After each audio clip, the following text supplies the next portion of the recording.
Balitang Viral.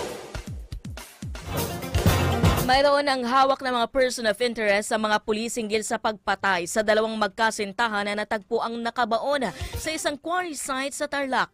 Pero ang mga pulis tumanggi na pangalanan ang mastermind.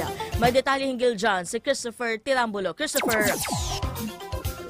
Ani, kinumpirma ng mga kaanak ni the beauty queen candidate Geneva Lopez at Israeli national Yitzhak Cohen na kaanak nila ang natagpo ang nakabaon sa isang quarry site pagkapastarnak nitong Sabado. Sa autopsy report, nagtamo ang dalawa tama ng bala ang mga biktima. Agad namang criminate ang labi ni Lopez habang nananatili pa rin nasa purinarya ang bangkay ni Cohen. Tumanggi naman ang Philippine National Police na pangalanan ng mastermind ng krimen, ngunit hawak na nila ang apat na person of interest. Kabilang na si alias Brandon na isang real estate consultant ng dalawa at dati ring pulis. Kasama rin ang iba pang dalawang dating pulis. Nahaharap sa mga kasong illegal possession of firearms and explosives ang mga suspect. Samantala, nagpaabot naman na pakikiramay ang Embassy of Israel in Manila hinggil sa pagkamatay ng dalawang biktima. Nagpasalamat ang embahada sa otoridad ng Pilipinas dahil sa mabilis sa pagkakahanap sa mga biktima. Iwala sila na agarang makakamit sa mga naulilang pamilya ang hustisya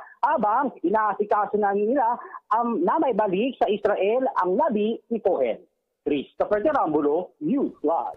Salamat sa detalye ng ulat, Christopher. Newsline.